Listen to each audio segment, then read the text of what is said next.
നബി സല്ലല്ലാഹു അലൈഹി വസല്ലം മക്കയിൽ വരുമ്പോ പ്രവാചകൻ ശരിക്ക് ചെയ്ത ദൗത്യം എന്താ? എല്ലാ മുസ്ലിങ്ങളും ഇത് ആരോടും നിങ്ങൾ മനസ്സ് പങ്കുവെക്കൊന്നും വേണ്ട. മുജാഹിദുകൾ പറഞ്ഞത് ശരിയാണെന്നൊന്നും നിങ്ങൾ ആരോടും പറയണ്ട. നിങ്ങൾക്കത് ബോധ്യപ്പെട്ട നിങ്ങളെ മനസ്സിലിട്ടിട്ട് സത്യതാണെന്ന് പറഞ്ഞതിനനുസരിച്ച് ജീവിച്ചാൽ മതി. മെമ്പർഷിപ്പ് പോലും എടുക്കാൻ നിങ്ങളോട് ഞങ്ങൾ പറയില്ല. മറിച്ച് നമ്മളിതൊരു ഗൗരവമായിട്ട് ആലോചിക്കാൻ. ഇപ്പൊ നബി സല്ലല്ലാഹു അലൈഹി വസല്ലം മക്കയിൽ വന്നപ്പോ നബി അവിടെ ജനങ്ങൾക്ക് ബുർദ ഓതി കൊടുത്തതല്ല, അവരെ നന്നാക്കിയത് അങ്ങനെയല്ല. ബുർദ എന്ന് പറഞ്ഞാൽ ബുർദ പിന്നുണ്ടായതാണ്. അപ്പൊ നബി അന്ന് ഓതുവോ എന്ന് നിങ്ങൾ ചോദിക്കും. ഞാൻ പറഞ്ഞതിന്റെ പൊരുൾ നിങ്ങൾക്ക് മനസ്സിലായോ? ഏതെങ്കിലും ഒരു കവിയുടെ കാവ്യവുമായി നടക്കില്ല റസൂൽ മുസ്ലിം സമുദായത്തിൽ. ഉമർ ഖൈസ് ഒരുപാട് കവികൾ ഉണ്ടായിരുന്നില്ല ആ കാലത്ത്. പക്ഷെ അവരാരുടെയും മഹത്വത്തിന്റെയോ മാനദണ്ഡത്തിന്റെയോ കവിതകളുമായി നടക്കില്ല.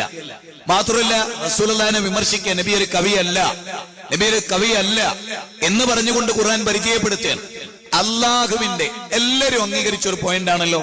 പണ്ഡിറ്റ് ജവഹർലാൽ നെഹ്റു പോലും ഒരു മുസ്ലിം അല്ലല്ലോ, ഈശ്വര വിശ്വാസി പോലും ആയിരുന്നില്ല പണ്ഡിറ്റ് ജവഹർലാൽ നെഹ്റു. യഥാർത്ഥത്തിൽ അതാണ്, സൂക്ഷ്മ പരിശോധിച്ചാൽ കാണാം, ഈശ്വര വിശ്വാസി പോലും ആയിരുന്നില്ല. ആ പണ്ഡിറ്റ് ജവഹർലാൽ നെഹ്റു പറയാണ് സൗദി അറേബ്യ ചരിത്രത്തിൽ ഒന്നും ആയിരുന്നില്ല. പിന്നെ എങ്ങനെ സൗദി അറേബ്യക്ക് മാറ്റമുണ്ടായത്?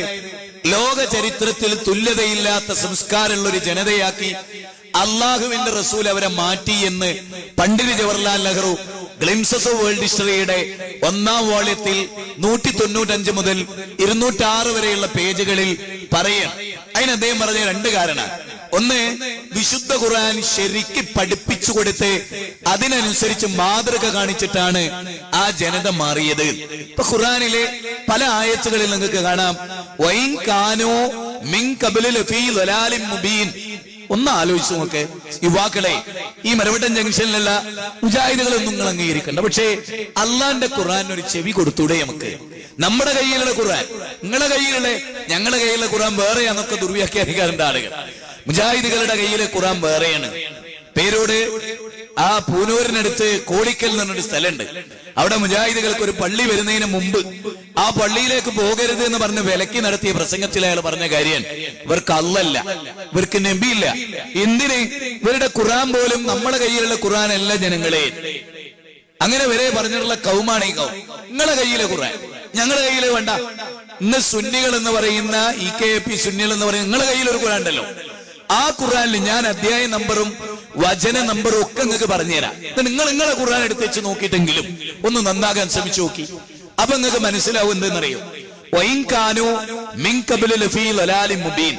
വ്യക്തമായ വഴികേടിലായിരുന്നു ആ ജനത. ആ ജനത മിൻ ഖബലു, ഇതിനു മുമ്പ്. ഏതിനു മുമ്പ്? ഞാൻ ഓതിക്കളിപ്പിച്ച്.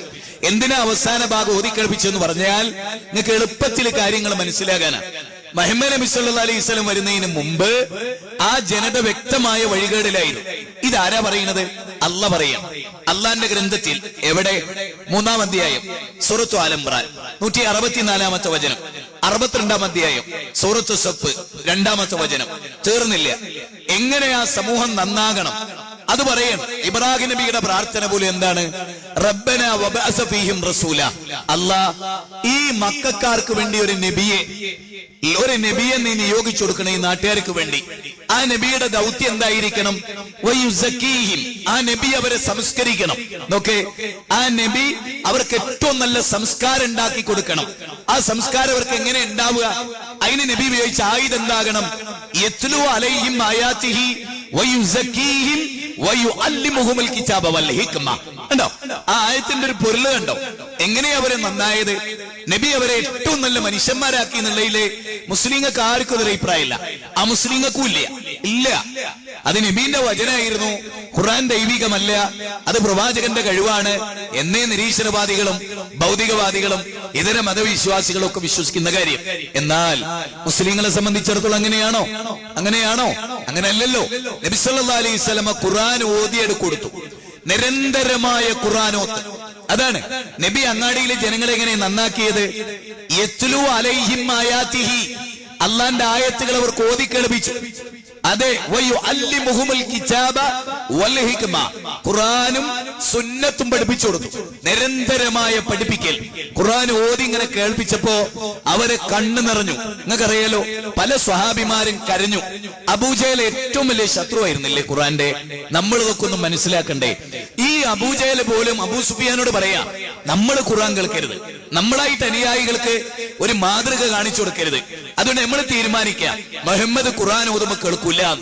സത്യത്തിൽ എന്താ ഉണ്ടായതെന്നറിയോ? തീരുമാനം എടുത്തു എന്നല്ലാതെ അന്ന് രാത്രിയായപ്പോ അബൂജഹലിന്റെ കാലിങ്ങനെ തരിക്കുക, അതൊന്ന് കേൾക്കണം, അതൊന്ന് കേൾക്കണം, അതൊന്ന് കേൾക്കണം.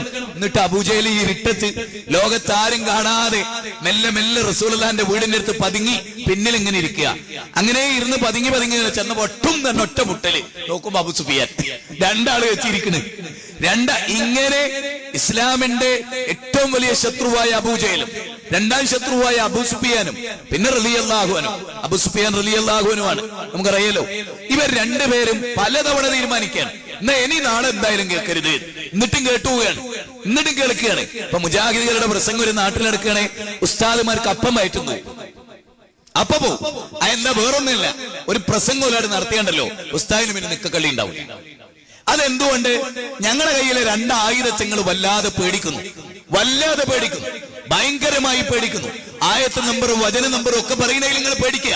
മുജാഹിദുകൾ കാരണം അറിയോ, എന്നോടിപ്പോ ഒരുപാട് ആളുകൾ പറയാറുണ്ട്. ഇപ്പൊ സൗദിയിൽ നിന്ന് അടുത്ത് വിളിച്ചിട്ട് AP സുന്നിയായിരുന്ന ഒരാള് മുജാഹിദായിട്ട് അയാൾ പറയാണ്, ബാലുശ്ശേരി ഒരിക്കലും നിങ്ങൾ ഖുർആൻ ആയത്ത് പറയുന്നതും അധ്യായ നമ്പർ പറയുന്നതും മരിക്കണ വരെ നിങ്ങൾ ഉപേക്ഷിക്കരുത്. ആ നമ്പർ പറച്ചിലാണ് എനിക്ക് സ്വർഗത്തിലേക്കുള്ള വഴി കിട്ടി, എനിക്ക് ഹിദായത്ത് കിട്ടി, അല്ലെ ഞാൻ ശിർക്കിലായി മരിച്ചു പോയിരുന്നു. കാരണം നിങ്ങൾ എന്നെ പറയുന്നുണ്ട് ഓതുന്ന ആയത്ത് സുന്നി പരിഭാഷ നോക്കിക്കോളി, ഞങ്ങളത് നോക്കണ്ട നിങ്ങൾ പറഞ്ഞല്ലോ. അങ്ങനെ നോക്കിയിട്ട് ഞാൻ മുജാഹിദായതാണ്. സുന്നി പരിഭാഷയെ ഞാൻ നോക്കല്, അധ്യായ നമ്പറും നിങ്ങളിത് നോക്കും, വചന നമ്പറും നിങ്ങൾ പറയുന്നത് നോക്കും, ആയത്തും വചനവും അർത്ഥമൊക്കെ ഞാൻ സുന്നിയുടെ പരിഭാഷ എന്നാ നോക്കി, എന്നിട്ട് വരെ ഞാൻ മുജാഹിദായി. അതുകൊണ്ട് എനിക്ക് നിങ്ങളോട് റിക്വസ്റ്റ് ഉണ്ട്, എന്നെ പോലെ ഒരുപാട് ആളുകളുണ്ട്, അവർക്ക് നിങ്ങളത് പറഞ്ഞു കൊടുക്കണം. ഞാൻ എന്ത് പറയുന്നത്, മുജാഹിദുകൾ ഇഷ്ടം. ഇപ്പൊ ഞാൻ തന്നെ ഇവിടെ പ്രസംഗം തുടങ്ങി കുറഞ്ഞ സമയത്തിനുള്ളിൽ ഒരുപാട് ആയത്തുകൾ ഓതി, എല്ലാ ആയത്തുകളും പറഞ്ഞു. അതിലെ സൂറത്ത് അബസയിലെ 34 മുതൽ 37 വരെയുള്ള വചനാണ് യൗമ യഫിറുൽ മർഉ മിൻ അഖീഹി എന്ന് തുടങ്ങുന്ന വചനം. അത് മാത്രമേ പറയാതിരുന്നു, അതിപ്പോ ഞാൻ ഇവിടെ പൂർത്തിയാക്കി. ഒരുപാട് ആയത്തുകളെ നിങ്ങൾക്ക് ബോധിച്ചത്. മുജാഹിദുകൾ നിരന്തരമായ ആയത്തോതുന്നത് എന്തുകൊണ്ട്? ഖവാരിജികളുടെ പണി അതിന് വരെ അംസഖോയ ബാക്കവി എനിക്ക് മറുപടി അറിഞ്ഞപ്പോ ഒരിക്കലും പറയുന്നുണ്ട്. ഇത് ഞാനിങ്ങനെ വിശുദ്ധ ഖുർആൻ ആയത്തുകൾ ഇങ്ങനെ നിരന്തരമായി ഓതി പ്രസംഗിച്ചപ്പോ അംസബാക്കവിക്ക് പിന്നെ മറുപടിയില്ല. അയാൾ കൊയങ്ങി. പിന്നെ അയാൾ പറയാണ്, വിരോധം അത് ഖവാരിജികൾ ഓതിയിരുന്ന, ഖവാരിജികളാണ് ഏറ്റവും കൂടുതൽ ആയത്തോതുക, ഇവര് ഖവാരിജികളുടെ അനുയായികളാണ്. അപ്പൊ ഞാൻ ചോദിച്ചു, കാന്തപുരം ഒരുപാട് ഹിഫ്ള് കോഴ്സ് നടത്തുന്നുണ്ടല്ലോ, അവിടൊക്കെ കുട്ടികളെ കൊണ്ട് നിരന്തരമായി ഓദിക്കുന്ന ഖുർആനാ, അപ്പൊ അത് ഖവാരിജ് കുട്ടികളാ എന്ത് ചോദിച്ചപ്പോ അതിന് അംസക്കോയം ഉണ്ടില്ല. നാട്ടുകാർക്ക് മനസ്സിലായി, നാട്ടുകാരിപ്പം വളരെ ഫോർവേഡാണ് ആണല്ലോ. ജനങ്ങളൊക്കെ ഒരുപാട് ഉത്ബുദ്ധരാണ്. ചില കാര്യങ്ങൾ നമുക്ക് വേണ്ടി, നമ്മുടെ ആഖിറത്തിന് വേണ്ടി നിങ്ങൾ മനസ്സിലാക്കണം. അള്ളാഹുവിന്റെ റസൂലുള്ളാഹ് എന്താ ചെയ്ത്? ഒരു ഉദാഹരണം പറഞ്ഞോട്ടെ നിങ്ങൾക്ക്. അബ്ദുല്ലാഹിബ്നു മസ്ഊദ് മുജാഹിദ് പ്രസ്ഥാനത്തിന്റെ നേതാവൊന്നുമല്ലല്ലോ. ഈ അബ്ദുല്ലാഹിബ്നു മസ്ഊദ് ദുർബലനായ ഒരു മനുഷ്യനായിരുന്നു, ശാരീരികമായി വിശ്വാസപരമായി അപാരമായിരുന്നു. അബ്ദുല്ലാഹിബ്നു മസ്ഊദ് സൂറത്ത് റഹ്മാൻ ഇറങ്ങിയപ്പോ ഭയങ്കര ആഗ്രഹം, ഉത്കടമായ ആഗ്രഹം, മക്കയിലെ ബിംബാരാധകർക്ക്, മനസ്സിലായോ, ബൗദ്ധൈവ വിശ്വാസികൾക്ക്, അമുസ്ലിങ്ങൾക്ക് സൂറത്ത് റഹ്മാൻ ഓതിക്കൊടുക്കണം. അങ്ങനെ അദ്ദേഹം കാബത്തിന്റെ പരിസരത്ത് അബൂജഹലും കൂട്ടരൊക്കെ ഇരിക്കുന്നിടത്ത് ഇതങ്ങോട്ട് ഓതി സൂറത്ത് റഹ്മാൻ. 31 തവണയാ ഒരധ്യായത്തിൽ ഒരേ ആയത്ത് ആവർത്തിക്കുന്നത്, അല്ലേ? ഓതിയിട്ട് സൂറത്ത് റഹ്മാൻ 55-ാം അധ്യായം അത് പാതി ഇങ്ങോട്ട് ആയപ്പോഴേക്ക് തന്നെ ആളുകൾ മാറുന്നുള്ളൊരു ഘട്ടം വന്നപ്പോ അബ്ദുല്ലാഹിബ്നു മസ്ഊദിനെ അടിച്ചു കളഞ്ഞു, തല്ലിക്കളഞ്ഞു. അടിച്ചിട്ട് ചുണ്ടൊക്കെ പൊട്ടി ചോരയൊക്കെ ഒലിപ്പിച്ച് അദ്ദേഹം തിരിച്ചു വരികയാണ്. അപ്പൊ സ്വഹാബിയോട് ചോദിച്ചു, അബ്ദുല്ലാ വളരെ ദുർബലന, കാലൊക്കെ മെലിഞ്ഞൊരു മനുഷ്യനായിരുന്നു ഈ സ്വഹാബി, മനസ്സിലായോ? നിങ്ങളോട് ഞങ്ങൾ പറഞ്ഞില്ലേ വേണ്ടാ പണിക്ക് പോണ്ടാന്ന്. മഹാനായ അബ്ദുല്ലാഹിബ്നു മസ്ഊദ് പറയാണ്, എനിക്ക് അടി കിട്ടിയതിനേക്കാൾ വലിയ വേദന നിങ്ങൾ എന്നെ നിരുത്സാഹപ്പെടുത്തുന്നു എന്നുള്ളതാണ്. മനസ്സിലായോ? എനിക്ക് അടി കിട്ടിയതിനേക്കാൾ വലിയ വേദന. എന്നിട്ട് ബാക്കി അതേ ഓതിക്കൊടുക്കുകയാണ്. അപ്പൊ സ്വഹാബികളൊക്കെ ഖുർആൻ നിരന്തരമായി ഓതിക്കൊടുക്കുകയാണ്. ഏറ്റവും രസകരമായ സംഗതി എന്താ അറിയ നിങ്ങള്? 114 അധ്യായല്ലേ ഖുർആനിലുള്ളത്? അതിലെ 91 അധ്യായവും റസൂല് മക്കയിലെ മുഴുവൻ ആളുകൾക്ക് ഓതിക്കൊടുത്തു. അതാ പോയിന്റ്. മുഴുവൻ ആളുകൾക്ക് ഓതിക്കൊടുത്തു. ഏതെങ്കിലും ഒരാൾ നബിയിൽ നിന്ന് ഖുർആൻ കേൾക്കാതില്ല. മക്കയിലെ എല്ലാ വകുപ്പിൽപ്പെട്ടവരും റസൂലുള്ള ഓതിക്കൊടുക്കണം. കാരണം ഇത് അള്ളാന്റെ കലാമാണ്. യാ അയ്യുഹന്നാസു ഖദ് ജാഅതുക്കും മൗഇലത്തും മിർ റബ്ബിക്കും വശിഫാഉൻ ലിമാ ഫി സുദൂർ എന്ന് പറഞ്ഞ് 10-ാം അധ്യായം 57. ഇത് ജനങ്ങൾക്ക് മുഴുവനുള്ള അള്ളാന്റെ ഉപദേശമാണ്. ഉപദേശം മനുഷ്യന് മനസ്സിലാകണ്ടേ? ഖുർആൻ മുഴുവനും ഉപദേശമാണ് എന്നല്ല പറയാ. എങ്കിൽ ആ ഉപദേശം മനുഷ്യർക്ക് മനസ്സിലാവണ്ടേ? ആവണ്ടേ? നിങ്ങൾ നാട്ടുകാര് പറയും, ഒരു ഇംഗ്ലീഷ് അധ്യാപകൻ കുട്ടിക്ക് എടുത്തു കൊടുക്കണേ, കുട്ടിക്ക് മനസ്സിലാവണ്ടേ? കൂട്ടരെ മനസ്സിലാവണം എന്നുള്ളത് നമ്മളൊക്കെ അംഗീകരിക്കണില്ലേ? അപ്പോ ലോകത്തിന് മാർഗദർശനമായി അള്ളാഹ് അവതരിപ്പിച്ച ഗ്രന്ഥാണ് ഖുർആൻ. അപ്പൊ ജനങ്ങൾക്കത് കിട്ടണം എന്ന് മുജാഹിദുകൾ ആഗ്രഹിക്കുന്നു. റസൂലുള്ളാഹി അങ്ങനെയാ ചെയ്ത്. യസ്ലു അലൈഹിം ആയാതിഹി വയുസക്കീഹിം വയുഅല്ലിമുഹുൽ കിതാബ വൽ ഹിക്മ. ഖുർആൻ ഓതി അങ്ങോട്ട് കൊടുത്ത്. എന്നിട്ട് നിങ്ങൾ ആലോചിച്ച് നോക്ക്, മുജാഹിദ് പ്രസ്ഥാനത്തെ എന്തെങ്കിലുമൊക്കെ പറഞ്ഞ് വിമർശിക്കണല്ലോ. ഇവരുടെ ഏറ്റവും വലിയ ഷെയ്ഖ് കാന്തപുരം അയാൾ പറയാണ്, ഇവരിങ്ങനെ ഖുർആൻ ഓതും. ആര്? മുജാഹിദുകള്. ഇഷ്ടം പോലെ 2 മണിക്കൂറിൽ 100 കണക്കിനായത് അംഗീകാരാണ്. കാരണം എന്താ അറിയോ? എന്തിലേക്കാ ജനങ്ങളെ ക്ഷണിക്കേണ്ടത്? ഖുർആനിലേക്കും സുന്നത്തിലേക്കും.